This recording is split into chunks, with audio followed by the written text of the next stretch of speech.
आश्रम, चमत्कारी हैंडपंप, जादुई पानी और चरणों की धूल।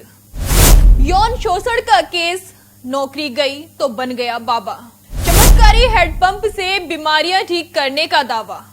नमस्कार, स्वागत है आप सभी का दैनिक हिंट में और मैं हूं आपके साथ यूबी चौधरी। एक कहावत है कि हर संत का एक अतीत होता है और हर पापी का एक भविष्य। हाथरस में 121 मौतों के जिम्मेदार बाबा नारायण साकार हरि उर्फ भोले बाबा का भी एक अतीत है।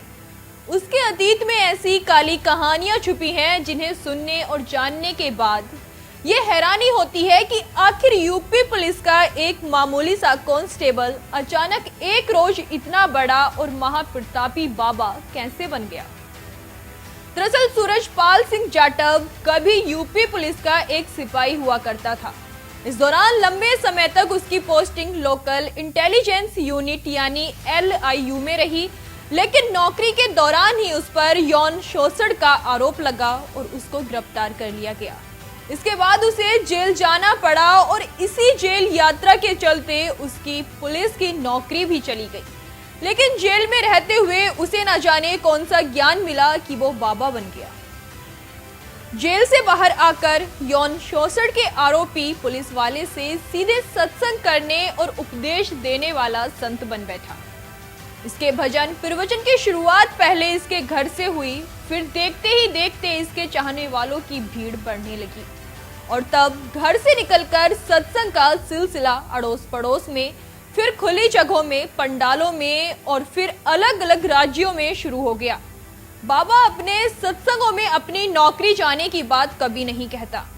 वो ये बताता है कि भगवान के दर्शन होने के बाद उसने खुद ही पुलिस की नौकरी से रिटायरमेंट की तारीख से पहले ही रिटायरमेंट ले लिया। ऐसा नहीं है कि भोले बाबा के नाम से मशहूर सूरजपाल सिंह जाटव पर सिर्फ यौन शोषण का एक FIR ही दर्ज हुआ था, बल्कि सच्चाई तो ये है कि उसके ऊपर अब तक 5 मुकदमे दर्ज हो चुके हैं। इनमें एक केस उत्तर प्रदेश के आगरा, इटावा, कासगंज, फर्रुखाबाद और राजस्थान के दौसा में दर्ज हुआ है। बाबा को जानने वाले बताते हैं कि जेल से बाहर आने के बाद उसने लोगों से कहना शुरू कर दिया कि उसे भगवान का साक्षात्कार हो गया है।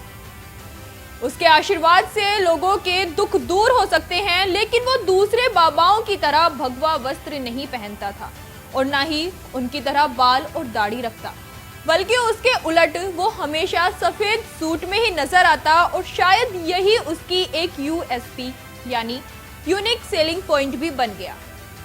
इसके बाद बाबा ने लोगों के बीच अपनी पैठ बनाने की शुरुआत कर दी। उसके चाहने वालों में गरीब और कम पढ़े लिखे लोगों की तादाद ही ज्यादा है।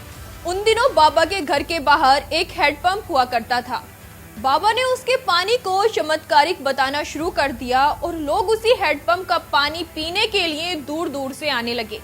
इसके बाद बाबा ने जहां जहां आश्रम बनाए या जहां जहां भी उसका ठिकाना होता वहां हैंडपंप जरूर लगाता। भक्त हैंडपंप का पानी पीकर खुद को धन्य समझने लगते। बाबा को जानने वाले एक शख्स पंकज ने बाबा से जुड़ी एक घटना बताई। उनका कहना है कि भोले बाबा उर्फ सूरजपाल सिंह जाटव की अपनी कोई संतान नहीं है। उसने अपनी भतीजी को गोद ले लिया था। कुछ समय बाद उसे कैंसर होने की बात सामने आई। एक बार जब बाबा सत्संग से लौटकर आए तब तक उनकी गोद ली हुई भतीजी की मौत हो चुकी थी। तब बाबा के अनुयायी उनकी बेटी का अंतिम संस्कार नहीं करना चाहते थे, क्योंकि उन्हें यकीन था कि बाबा अपने चमत्कार से अपनी बेटी को ठीक कर देंगे। बल्कि कुछ तो दावा कर रहे थे कि बाबा ने अपनी बेटी को ठीक कर भी दिया।